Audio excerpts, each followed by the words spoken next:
पण माझी एक इच्छा होती सुंदरची भारतची गाडी कधी हातात भेटते आपल्याला हा नाही, त्यामुळे सगळ्यांना माहिती आहे मोठ्या मैदानाचा मोठा वाजताच हे रायफल 100% रायफलचा बाब्या अक्काच गाडी नेत होता उचलून, त्यामुळे थोडस बाब्या माझं थोडस लक्ष जास्त लागलं. गर्णिकेचा राजाचं खऱ्या अर्थाने कौतुक आहे, कारण बघा तुम्ही एक बैल सांभाळणं म्हणजे एखादा पहिलवान सांभाळण्यापेक्षा जास्त खर्च आहे. संयम राखल ना तेवढं प्रामाणिकपणानं आपलं यश भेटतं. मोरगावच्या मैदानामध्ये आता आपण आलेलो आहोत आणि खऱ्या अर्थाने बघा वारकरी संप्रदायामध्ये काय भंग आहे. आपले येता जो असे जागता धन्य माता पिता तयाची कुळी कन्यापुत्र होतील सात्विक तया सारिक वाटे देवा. आणि बैलगाडा क्षेत्रामध्ये ह्यावं वाटणारी कामगिरीचं कोणाची असेल सरळ 13-14 मैदान ज्यांच्या नावावरती आहेत, असे सोमा ड्रायव्हर तडपकर हे आपल्या आज भेटीला आलेले आहेत. खऱ्या अर्थाने तुमच्या त्या रेकॉर्डाकडे आपण जाणारच आहोत, परंतु तुम्ही ड्रायव्हर व्यावसायिक चालक म्हणून या क्षेत्रामध्ये कसं काय आलो? पहिले आमची स्वतःची माझी घरची गाडी पळत होती. पहिल्यांदा मी स्वतःच्या गाडीवर इंटरेस्ट घेतला, तिथूनच मी खरं ड्रायव्हर बनलो. म्हणजे स्वतःची गाडी आणल्यानंतर मला बाकीच्या थोड्या गाड्या हाणाय भेटत होत्या आमच्या गावाच्या. त्यानंतर मला टॉपची गाडी हाणाय भेटली बादलची, तिथून मी आतापर्यंत रायफल दादा सरकार. हा, ती गाडी आणल्यानंतर मग तुमचं एक नावलौकिक झालं नाही का? हा, 100%. आयुष्यामधली पहिली शर्यत कुठली होती की ज्या शर्यतीमध्ये तुम्ही जिंकल्यानंतर तुमचं मोठं नाव झालं? प्रथम आमच्या गावचंच मैदान, आमच्या गावचं मैदान म्हणजे आमची स्वतःची घरचीच गाडी स्वतः आमची पळत होती. स्वतःचीच गाडी माझी गाडी गावामध्ये फायनलला राहिली. तेव्हाच आमच्या सगळ्या गावाला अभिमान वाटला की सोमान खरं आज गाडी चांगली आणली म्हणून. फलटण तालुका तुमचा तालुका आहे ना? फलटण तालुका माझा तालुकाच आहे. हा, आणि खऱ्या अर्थानं तुम्ही महाराष्ट्रामध्ये मोठ्या गाड्या आणलेल्याच आहेत, परंतु तुम्ही आणलेला बैल ज्या नंदीमुळे तुमचं नावलौकिक खऱ्या अर्थानं महाराष्ट्रामध्ये झालं असा नंदी कुठला आहे? आता सगळं मी प्रथम गाडी म्हणजे माझ्या हातात आली इम्रानबाईच्या बादलची. तिथूनच मला सगळ्या गाड्या म्हणजे थोड्याशा टपच्या मिळत आल्या. आता पण मी रायफल पर्यंत पोहोचलो. आणि महत्वाचं म्हणजे मला मधल्या 6 महिन्याच्या कालावधीत बाब्या इकडं प्रदान झालं. बैलपोळ्याच्या उद्या बघा 22 तारखेला मैदान आहे बैलपोळ्याचं. प्रथम त्या मैदानात बाब्याची आणि बादलची गाडी मी आणली, बुलढाणा एक्सप्रेस. त्या प्रथम मैदानात मला 1 नंबरचा मानकरी मी झालो. हिंद केसरी मी त्या मैदानात झालो. तिथून मला बाब्याची गाडी सगळी मला त्या मालकानं स्वतः माझ्यासाठी तिकडून इकडे बैल आणत होता. त्यांना फक्त एकच विश्वास होता की ह्या भागात फक्त सोमा आपला आहे म्हणून ड्रायव्हर. त्यांचा बाकीचा कोणावर विश्वास नव्हता की आपला मेन म्हणजे ड्रायव्हर चांगला पाहिजे, तर त्यांना म्हणजे तिकडून याला आणि आपल्या इथं पळाय त्यांना अभिमान वाटत होता हक्काचा माणूस आपला आहे म्हणून. इथं अख्ख्या महाराष्ट्रामध्ये बुलढाणा एक्सप्रेस बाब्याची ओळख वेगळीच आहे नाही का? त्या बैलाने एक क्रेज निर्माण केली होती, तो कालखंडच गाजवला होता. त्या बैलाबद्दल काय सांगताल तुम्ही? त्या बैलानं काय केलं सांगू? बैलपोळ्याच्या मैदानातला 1 नंबर झाल्यापासून नाही 14-15 मैदान पायऱ्या बदलून कोणा पण सगळ्यांना बोललो नाही की ह्याच गाडी 1 नंबर होतोय, त्याच बैलावर 1 नंबर, असं पण काय नाही. बारकी बैल, छोटी बैल, मोठी बैल घेऊन त्या बैलानं 1 नंबर साध्य केला. लागोपाठ 14 मैदान मोठ्या मैदानामध्ये नामांकित मैदानामध्ये 1 नंबर केला. नाही म्हणजे तो रेकॉर्ड आहे 14चा नाही का? हा, 14चा. तुम्ही विचार करा म्हणजे मोठ्या बैलांबरोबर कोणी नंबर मारतं, बारीक बैल घेऊन त्यांनी नंबर मारला 100%. त्याची एखादी खासियत काय होती बैलाचं ना खालनं स्पीड ना आतापर्यंत कुठल्याच बैलाला एवढं स्पीड नव्हतं खालनं. खालून 600-700 ला एकटाच गाडी बैल वरायचा, फक्त दुसऱ्या बैलांना त्याला फक्त गळा द्यायचा, एवढंच काम करायचं. अख्खा बैल म्हणजे त्याची गाडी आणा ना मला असं वाटत नव्हतं की कोण मोठा लागला कोण बारीक लागलाय. फायरिंगच बैल जात होता बरोबर, फास्ट मध्ये जात होता ना, असं डोळ्याला अंधारा येत होत्या एवढं बैल फास्ट मध्ये जात होता. ती गाडी चालवताना उत्सुकता असायची का? उत्सव म्हणजे मला असं वाटायचं की कोटला लागली काय तरी गाडी 100% लागणारच आपली. आणि बाब्या फायनलला राहिला म्हणजे बाब्या 1 नंबर सोडणार नाही, अजून पण तुम्हाला मी सांगतो. बैलगाडा शर्यत आपलं इश्क आहे, सगळ्यांचं प्रेम आहे नाही का? रिस्क आहे तो इश्क आहे. आणि सगळ्यात जोखमीचं काय असेल तर ड्रायव्हर चालक या क्षेत्रामध्ये घुसतं. असं कुठं वाटली का भीती किंवा नाही का? भीती आसनच्या मैदानात थोडीशी वाटली होती, कारण की भारत आणि इम्रानबाईचा बादल पळत होती सीमेला, आणि बाहेरनं मी बाब्या आणि लक्ष्मणराव पळत होतो. तेव्हाच म्हणले दोन्ही बैल आपलीच होती.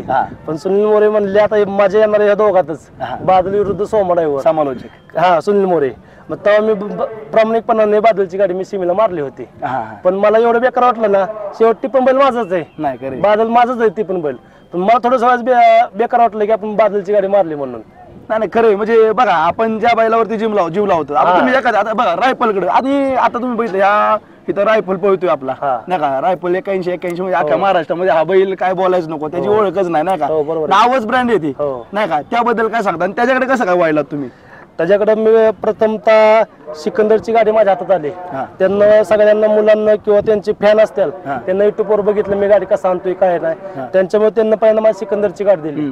सिकंदरच्या गाडीमुळे मी त्यांच्या सचिन शेठ मला म्हटलं की सोमा रायफलची पण गाडी तू आणायची. त्या बोलण्यावर त्यांना माझं कर्तृत्व बघितलं गाडी कसा आणतोय कसा नाही, त्यामुळे मी रायफलच्या गाडीवर 100% पोच झालो. बरोबर. आणि तुम्ही बघता ना practice make a man perfect, मानवाला सरावा परिपक्व बनवत असतो, तसं बैलांनाही सराव महत्वाचा आहे. सराव महत्वाचा आहे, बरोबर आहे ना. सराव कसा पाहिजे म्हणजे बैला? सराव म्हणजे 4-5 दिवसात समजा मैदान पडलं, समजा कॅन्सल झालं पावसामुळे, पण फेर 100% 4-5 दिवसाला पडलंच पाहिजे. बरोबर. 2 फेर तर कायमचं पडलं पाहिजे बैलाला 5 दिवसात तरी. आणि आहार खूप महत्वाचा आहे नाही का, म्हणजे पहिलवानाचा खुराक तसाच. आता बैलगाडा मालक अगदी मुलाबाला सोबत त्यापेक्षा जास्त प्रेम बैलावरती करतात, नंदीवरती करतात. देतो बरोबर. आहार कसा असावा बैलाचा? आहार आहे ना टायमिंगला दिलं पाहिजे. जसं आपण बारक पोरग जपतो ना आहारासाठी, आपल्याला वाटतं तब्येत व्हावी सगळं म्हणजे पोषित त्याला व्हावं, तसंच तुम्हाला सांगतो बैलांचं पण हे सिस्टम आहे. टायमिंगला खाया पाणी त्याचं केलंच पाहिजे. टायमिंगला घरच्या समजा आपण 12 असलो तर घरच्या माणसाला आपण सांगितलंच पाहिजे की टायमिंगला खाया पाणी बैलांचं करायचं.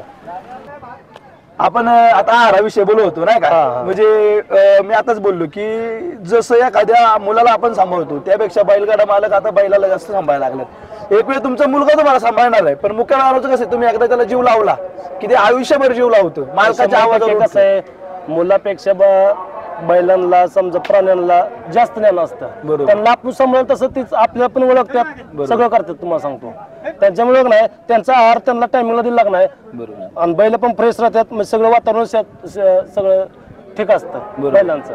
त्यामुळे त्यांचा आहार टायमिंगला दिलाच पाहिजे कसल्याही परिस्थितीत. आपण एकच्या जागेवर अर्धी खायची, पण त्यांचा टायमिंगला आहार दिलाच पाहिजे. बरोबर. कारण तुम्ही पाहता नावासाठी जाहिरातीसाठी किती रुपये खर्च करतो आपण आणि नाव होत नाही, पण तू बैल एखादा चांगला तुमच्याकडे आला ना अख्ख्या महाराष्ट्रभर नाव करतो तू. 100% ना. कारण की कसं आहे सांगा, ज्या बैलाला आपण प्रेम दाखवतो बैल आपल्या महाराष्ट्रात नाव काढणार 100%. बरोबर. फक्त कसं हार जीत असते थोडासा टायमिंग लागतो.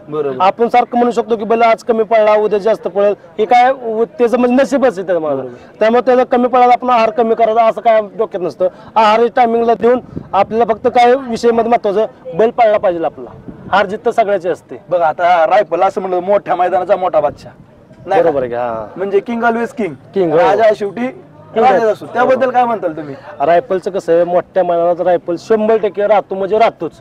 आणि आम्हाला एवढा विश्वास आहे की मोठं मैदान असल्यानं आम्ही तेव्हाच रायफल बाहेर काढतो. बारक्या छोट्या मोठ्या अड्ड्याला आम्ही बाहेर रायफल काढतच नाही. जेव्हा आम्हाला वाटतं हे मोठं मैदान आहे तेव्हाच आम्ही, मग तिथं 10 दिवस जाऊन द्या किंवा 15 दिवस जाऊन द्या, मोठ्याच मैदानात आम्ही रायफल बाहेर काढतो.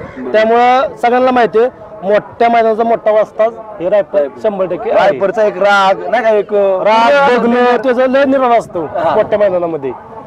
तुम्ही त्याबद्दल काय सांगता? म्हणजे तुम्ही बघता आता महाराष्ट्रामध्ये नाही का बरेचसे असे मोठे मोठे बैल आहेत. तुम्ही एक वेगळा प्रश्न विचारतो जरा, रायफल असेल बाबे असेल ते सोडून तुमचा महाराष्ट्रातला आवडता बैल कुठला आहे? त्या बैलावरती तुमचं नितांत प्रेम म्हणजे बाबा वा बैलच आहे महाराष्ट्रामध्ये त्याचं नावच आहे. आता कसं सांगा, मी आता सगळ्याची बैल म्हणजे हाणल्या जातो. गर्णिकेचा राजा हाणलाय पहिल्यांदा मी सगळ्या स्टार्टला, म्हणजे मावळ मुळशीचा जब्या आहे का मग तुम्हाला, जब्या पण मी हाणला होता. पण कसं सांगा सगळीच बैल सारखी पाहतात, पण असं कसं असतं थोडासा प्रेम म्हणजे नाही खरं म्हणजे आता माझं बसलं होतं. कारण की ज्या बैलांना आपलं नाव पण आपलं पण नाव झालं पाहिजे ना थोडंफार, गाड्यांचं म्हणजे आपलं पण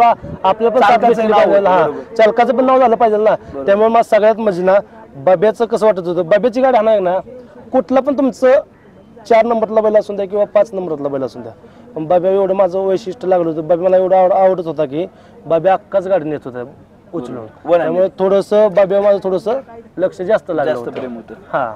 आणि आता तुम्ही पाहताय नाही का, आता तुम्ही रायफलचं बोलला, बाब्याबद्दल बोलला, तुम्ही 14 सलग ते रेकॉर्ड आहे तुमचा नाही का, विजय तुम्ही गुलालची मानकरी राहिला होता. त्यामधलं एक अविस्मरणीय की बाबा वा तिथं पैसेच भेटले बाबा, आपण ड्रायव्हर आहे आणि ड्रायव्हरची चीजच झाली, अशी कुठली लढत होती? तशी म्हणजे कर्जतचं मैदान. आमचं बाब्यान जेव्हा शेवळ्या आबाचा बावरे पडलाच नाही तेव्हा माझी एक इच्छा होती की गाडीनं 1च नंबर करायचा. गट सेमी फायनल सेमी गाडीनं 2-2 टांग्यानं काढलं होतं, पण सहकुशीनं म्हणजे कसं थोडासा आवाज मिस्टेक झाली होती थोडीशी, त्यामुळे त्यांना आम्हाला 2 नंबर दिला. तसा खरा म्हणजे आमचा 1च नंबर होता. तेव्हाच मन माझं थोडंसं दुःखावलं पण होतं की आपण 1 नंबर करून आपल्याला थोडंसं पंचांना अंतिम निर्णय ठाम ठेवला होता. कारण की 1 तास झाला होता त्या निकालासाठी, पण परत आम्ही असं ह्याला बघितलं तेव्हा आमच्या गाडीनं थोडंसं 1 नंबर नाही तर आम्हाला एवढे विश्वास होता की मला वाटलं सामना तर देतील बरोबर. त्या मैदानात. तुम्ही आता गर्णिकेचं राजाचं नाव घेतलं होतं नाही का, हा, म्हणजे अगदी गर्णिकेचं त्याला असं म्हणलं तर चटणी भाकरीचा भाकरीवाला पैलवान, पैलवान, नाही बरोबर का? की. आणि खरं तर गर्णिकेचं राजाचं पण कौतुक करणं गरजेचं आहे नाही का, त्याच्याबद्दल काय सांगाल त्याचं अहो वैशिष्ट्य? त्यांचं वैशिष्ट्य म्हणजे त्यांचं खरं म्हणजे हातावलं पोट आहे. बरोबर. बाबू शेठचं ना हातावलं पोट आहे. ती काय करणार, कष्ट करून त्या बैलाला सांभाळणं हे आता खरं म्हणजे लय अवघड आहे. तुम्हाला सांगतो, या परिस्थितीत. तुम्हाला तर माहिती आहे ह्या क्षेत्रामध्ये बैल एकदा घरातून बाहेर काढल्यानंतर किती पैसे जातात, किती खर्च होतोय. पण त्यांना सगळं म्हणजे त्यांची शेतातली कामं करून ती बैल आतापर्यंत इतक्या पोचावलाय ही त्यांचं मी पहिल्यांदा आभार मानतो. की एवढ्या नावापर्यंत पोचायचं म्हणलं ना आता ह्या सीझनला सोपं नाही एवढं. म्हणजे बरोबर. त्यांना रात्रीचा दिवस केला, दिवसाचा रात केली, इतक्या बैल पोचावला नाही, त्यांचं मी 100% त्यांचं मी आभार मानतो, कौतुक करतो त्यांचं. गर्णिकेचा राजाचं खऱ्या अर्थाने कौतुक आहे, कारण बघा तुम्ही एक बैल सांभाळणं म्हणजे एखादा पहिलवान सांभाळण्यापेक्षा जास्त खर्च आहे नाही का, एखादा नंदी 100% हो, नंदी आणि सांभाळायचा. त्या गरीब परिस्थितीमध्ये अगदी कष्ट करून गर्णिकेचा राजा सांभाळताना ते आपल्याला पाहायला भेटतात. आणि त्या बैलाने त्यांचंही नाव महाराष्ट्रामध्ये, ते मी आताच बोललो पेरलं परत एक मुलाखतीमध्ये बोलतो पेरलं की ते उगवणारच ना, तुम्ही जेवढं तिथं प्रेम वाटणार आहे तेवढं प्रेम मला त्याला प्रेम देणारच ना बैल शेवटी, भेटणार. 100% ना. हा हा. आणि त्याचबरोबर नाही का आता तुम्ही पाहताय महाराष्ट्रामध्ये थोडस बैलगाडा क्षेत्र म्हणलं की तरुणाई वेगळ्या दंगामध्ये जाते, तरुणांना तुम्ही काय संदेश देता ड्रायव्हर म्हणून? तरुणांना कसं असतं, आता ज्या त्या बैलांचा ग्रुप पडलेला आहे, मग एकात लागले बाबा, सगळ्यांना एकच इच्छा आहे की कुणाची पण हार जीत असते सगळ्यांना महाराष्ट्राला माहिती आहे. बरोबर. पण माझ्या मनानं फक्त संयम राखला पाहिजे. बरोबर. मैदानात संयम राखला तेवढं प्रामाणिकपणानं आपलं यश भेटतं. कुणाची पण गाडी लागणार, उद्या माझी गाडी लागली, तुमची गाडी लागली, तर माणसानं बाकीच्या माणसानं फक्त संयम राखला पाहिजे. बरोबर. पुढे आपल्याला गाडी ती गावल असं संयम राखला नाही, तुम्हाला सांगतो इथून पुढे मैदानात सगळी व्यवस्थित होतात, फक्त संयम राखला पाहिजे सगळ्यांना. बरोबर. तुम्ही महाराष्ट्रामध्ये पहिलं का पहिले लाईव्ह नव्हतं, पहिल्या बैलगाड्या शरद बरंच होत्या, परंतु एसटीसी लाईव्ह आम्ही जसं सासवड मध्ये मैदान पहिलं दाखवलं त्यानंतर आम्हाला मागणी आली, नंतर एसटीसी लाईव्ह म्हणजे किंवा इतर लाईव्ह चॅनल असतात त्यांच्यामुळे थोडस पारदर्शक कारभार व्हायला लागलाय नाही का, लाईव्ह मध्ये काय रोल लाईव्ह मुळक नाही, पहिलं काय लाईव्ह नव्हतं तर पहिल्यांदा कुणाचा बैल कुठं पळतोय, कसा पळतोय कळत नव्हतं. म्हणजे कायच नव्हतं. हे सगळे तुम्ही युट्यूब वाले चॅनल वाले सगळे तुम्ही आला, त्यामुळे ह्या क्षेत्राला म्हणजे असं योग्य वाटलं की तुम्ही आल्यामुळं सगळे बैल ओळखायला लागले अख्ख्या महाराष्ट्रात. बरोबर. आणि तुमच्यामुळे नाही, जी बैल खाली होता ना शेवट म्हणजे 7 नंबर किंवा 8 नंबरला, ती बैल आता ह्या क्षेत्रात 1 नंबर मध्ये जायला लागला. का म्हण ती बैल कुणाचा, कुठला, काय, त्याची गाडी कोण आणतं, त्याचा मालक कोण आहे, त्यापर्यंत आपण तिथे पोहोचतोय आता. म्हणजे जे पडद्यामागचे हिरो होते त्यांना आणण्याचं काम लाईव्ह वाले 100% केलं ना. बरोबर. आणि महाराष्ट्रामध्ये तुम्ही पाहता अगदी आता नवीन नवीन बैल आहेत, बकासूर असतील, मांगडे तात्यांचे सुंदर असतील, कॉकटेल सुंदर असतील, रायफल असतील, परंतु त्यापूर्वीचा काळ म्हणजे जुना बघा मोठा पक्षा, त्या कालखंडामधला तुमचा बैल आवडता कुठला आहे? आता जिथं बैल तेव्हा लाईव्ह नव्हतं ना, तेव्हा एकच गाडी पळायची भारत आणि सुंदरची, ती बघायसाठी आम्ही कुठं पण मैदान असू ती गाडी बघायसाठी मागण्यात सुंदर आणि भारत उत्तम शेठचा कुठं पण आम्ही जायचो, कारण ती गाडी अशी पळायची ना म्हणजे कधी हरत नाही, ती गाडी बघायसाठी खास आम्ही त्या मैदानात निर्माण केलं, प्रेम निर्माण झालंच होतं आमचं. कारण आम्हाला असं वाटायचं त्या गाडीचं आम्ही आता त्या तवात म्हणजे आम्हाला कोणी ओळखत नव्हतं, काय नव्हतं, फक्त आम्ही आपल्या आजूबाजूच्या गाड्या आपल्या शेजारच्या आम्ही आणत होतो, पण असं वाटायचं त्या गाडीवर आपला कधी चान्स लागतोय. बरोबर. पण शेवट माझा चान्स त्या पण गाडीवर लागला. आता म्हणजे तात्यांचा सुंदर आणि बाब्याची गाडी मोरगाव मध्ये पडली, तेव्हा पण आम्ही महान भारत केसरीला तेव्हा पण आम्ही राहिलो होतो. पण माझी एक इच्छा होती सुंदरची भारतची गाडी कधी हातात भेटते आपल्याला, हा नाही म्हणजे ती एक स्वप्नच होतं माझं. आता तुम्ही पाहताय आता बैलगाड्या क्षेत्रामध्ये नवीन नवीन बैल झाले, बालक आलेले आहेत, परंतु असा कुठला मालक तुम्हाला वाटतो की ज्याला शांत स्वभाव, अतिशय म्हणजे सुरेख असा मालक आहे, बैलावरती पण प्रेम आहे आणि फॅन्स वरती प्रेम आहे, असा कुठला मालक आहे? तसं काही मालकांचं कसं असतं, जे ते मालक कुठला पण असू पण बैल शांतच असतो मालक. मालक काय एवढा म्हणजे डिसिजन पुढचं घेत नाही काय, पण सगळीच मालक शांत आहे. तसं म्हणजे आता मला एक बाब्या पळत होतो ना, एवढं 14 मैदान मी लागोपाठ हे केलं नाही, पण फौजींना मला कधी बोललो नाही की सोमा तू अशी गाडी आण, तशी गाडी आण, तसा गाडी आणतोय, चुकीची गाडी आणतोय, असं काय कधी बोललो नाही. ते माणूस लय संयम हो.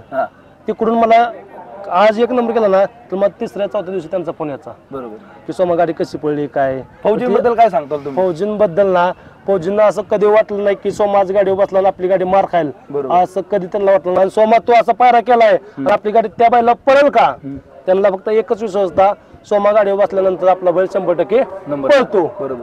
पळतो म्हणल्यावर सोमा गाडी 100% लावणार तर लावणार 100%, त्यांना एवढाच विश्वास होता. पण ते माणूस ना लय रॉयल माणूस, आतापर्यंत शांत संयम कधी कुठल्या माणसाला काय बोलणे नाही काय नाही, आणि त्यांना दिवसा म्हणजे ते ड्युटी असल्यामुळे कॉल काय होत नाही. बरोबर. त्यांचा कॉल दुसऱ्या आज 1 नंबर केला ना आपण, दुसऱ्या दिवशी 4-5 वाजता त्यांचा कॉल येणार. बरोबर. मग ज्या माणसानं तुम्ही विचार करा, त्या बैला ज्या माणसाचा बैल 1 नंबर करतोय त्या माणसानं आतापर्यंत किती संयम पाळला पाहिजे. बरोबर बरोबर. तुम्ही आज गाडी आणल्यानंतर तुम्हाला संध्याकाळ ती म्हणू शकतो सोमा आज गाडी कशी पडली, कसं किती एन्जॉय केला पाहिजे त्या माणसानं. बरोबर. पण त्या माणसाचा दुसऱ्या तिसऱ्या दिवशी फोन येत होता. बरोबर. त्या माणसाचं एवढं फौजींसारखा माणूस या क्षेत्रामध्ये भेटणार पण आहे नाही का, म्हणजे अगदी ते नोकरी सांभाळून ते इकडं त्यांचे प्रेम नोकरी सांभाळणं म्हणजे त्यांना माहिती आहे त्या नोकरीत कसं असतं, आणि आपण बाबा आपला बैल पोहतोय आपण किती संयम पाळला पाहिजे. त्यांना तिथं शिकलेलं आहे ते सगळं. बरोबर. त्यामुळे आम्हाला त्यांना शिकवलं की शांतता राखली तरच आपण यशस्वी पुढे जाऊ शकतो. डिसिप्लिन शिस्त म्हणजे फौजी नाही का. हो बरोबर. आणि त्याचबरोबर तुम्ही पाहता आता महाराष्ट्रामध्ये तुम्हाला काय वाटतं नवीन वादळ कुठलं आहे असं यंग मध्ये बैल कुठला आहे नाही का. आता बैल तुम्हाला सांगतो रायफल, वादळ, कॉकटेल सगळी बैल पाहतात. पण आता नाही फॉर्मला म्हणजे कसं नाव आहे तर नाही, आपण कोणाला काय बेची गरज नाही काय ना. आता सगळ्यात पळतोय तर बकासूरच. बकासूरचं कसं असतं सांगा, जे आज पडला तर ते तेवढं तो उद्या 100% म्हणजे कंटिन्युटी सातत्य त्याच्यामध्ये आहे. 100% आहे. बघितलं असून तुम्ही हो पेडगावला मी 2दा बघितला बैल, दोन्ही मैदान हिंद केस झाला. पण ती बैल सत्यानं तुम्हाला सांगतो 100% ती बैल पळतो म्हणजे पळतो. थोडक्यात देवाला आणि विषय म्हणजे महाराष्ट्रात ती बैल तेवढा बैल कुठला पळू शकत नाही. खरं आज पडला म्हणजे आपण उद्या काय म्हणतो पेडगावचं हिंद केस दोन्ही मैदान हिंद केस त्यानं गाजवले. आपण काय पहिल्यांदा म्हणलो असतो 1000 गाडीत आपण 1 नंबर केलाय उद्या कशा पळायचं, पण त्या बैलाला करून दाखवलं आणि सगळ्याला म्हणजे महाराष्ट्राला दाखवलं की माझ्यात किती दमक आहे ती. बरोबर. पण त्या बैलाला नाव ठेवायची गरज नाही, ती बैल 100% पळतो तर पळतोच. आणि तुम्ही पाहताय आता महाराष्ट्रामध्ये अगदी बैलगाडा क्षेत्र असेल किंवा नाही का बैलगाडा क्षेत्रामध्ये थोडस वेगळं वातावरण झाले निर्माण, दूषित वातावरण झाले नाही का. म्हणजे थोडेसे मालक जिंकले की गर्वामध्ये येतात, त्याची बाधा लागते त्यांना. त्यांना काय संदेश जाताल तुम्ही नाही का, म्हणजे नवीन नवीन आता पोरं पण त्याकडे पाहून गाडा मालक होतात, चालक व्हायला बघा त्या ड्रायव्हर. ती कसं असतं मेन मालकानं सगळ्या पोरांना सांगितलं पाहिजे आपण 1 नंबर केल्यानंतर आपण सगळे शांततेत राखले पाहिजे. महत्वाचं म्हणजे ती शांतता राखणं. समाज काय पब्लिक काय बघतं, त्या गाडीने 1 नंबर केला तर ती माणसांना किती संयम माणसं आहे ती. आता गुलाल टाकणं ही त्यांचं कामच आहे सगळ्यांचं. पण नाचणं ही योग्य नाही ना, म्हणजे बरोबर नाही ना, ते वाटत नाही ना बरोबर. म्हणजे नाचणं हे केलं तात्पुरतं नाचतं ते बरोबर नाही, पण लय म्हणजे खंडला येऊन ते केलं नाही पाहिजे सगळ्यांना. आपल्या गाडीचा 1 नंबर केला म्हणजे आपण घरी जाऊन त्याचा आनंद केला पाहिजे. मैदानात सगळं अख्खं महाराष्ट्र बघतं, आपण आपला आनंद घरच्यांना साध्य केला पाहिजे की घरच्यांना पण आनंद वाटला पाहिजे आपला घरी गेल्यानंतर.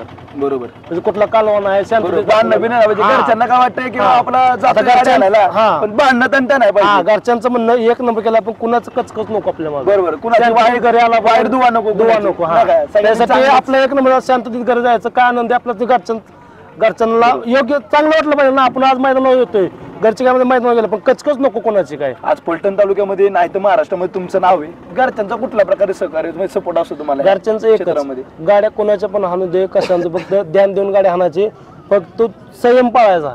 या क्षेत्रात संयम पाळला तरच नाव वर जातं. बरोबर.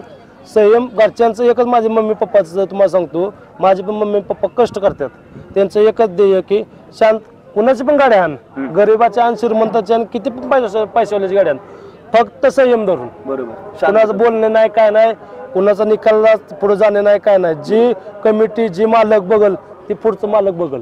आपल्याला आपली गाडी हाणायचं काय आपलं काम आहे गाडी. बरोबर. आपलं काम करायचं, वाद नाही करायचा. बरोबर आहे. कुठं नाही का आता बैलगाडा क्षेत्रामध्ये तुम्ही पाहता काही जण दंड तोपटतात, काही जण क्रॉसिंग करताना बघतात बांधणं, तसं नाही केलं पाहिजे. म्हणजे आई वडिलांचा एक संदेश बरोबर आहे ना. तुम्ही काय सांगताल तरुणांनी काय केलं पाहिजे ना की या क्षेत्रामध्ये पडलं पाहिजे का, पडल्यानंतर कुठल्या प्रकारची भूमिका तरुणांनी? कसं आता तरुण आता ह्या क्षेत्रात जास्त उतरल्यात आणि तरुणांचं एकच ध्येय काय, तुझा बैल पळतोय का माझा बैल पळतोय. बरोबर. ती विषय सोडा, जी आपल्या बैलाची प्रगती आपण करतो ना, तुम्ही स्वतः तुमच्या बैलाची प्रगती करतो ना, त्या अख्खा स्वतः तुमचा बैल तुमचं महाराष्ट्रात नाव गाजवणार. बरोबर. तुम्ही दुसऱ्याचं बघून नका ना, आपल्या स्वतःची परिस्थिती काय ते त्या हिशोबावर चालवणार. दुसऱ्याकडे बघून काय केली नाही पाहिजे ना. त्याचा बैल पळतो त्याची गाडी धरतो ती विषय सोडून द्या. आपला बैल आपल्याला किती प्रतिसाद देतोय ते पहिलं बघा, आपलं बघायचं पहिल्यांदा स्टार्टला.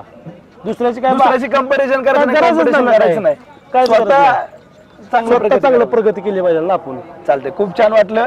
आणि खरंच तुम्हाला पुढील वाटचालीसाठी शुभेच्छा आहेत. आणि धन्यवाद तुमचा एक स्वाभाविक नम्र स्वभाव आहे नाही का. म्हणजे मुलाखत आपण STC ला अपलोड करणारच आहोत. तुमच्या फॅन्सची पण बरीच अपेक्षा होती, इच्छा होती की तुमची मुलाखत आम्ही घ्यावी, त्यामुळे घेतलेले आहे. STC लाईव्हचे जे सगळे आमचे प्रेक्षक आहेत त्यांना विनंती आहे तुम्ही लाईक करा आणि फॉलो करा या चॅनलला. धन्यवाद. धन्यवाद.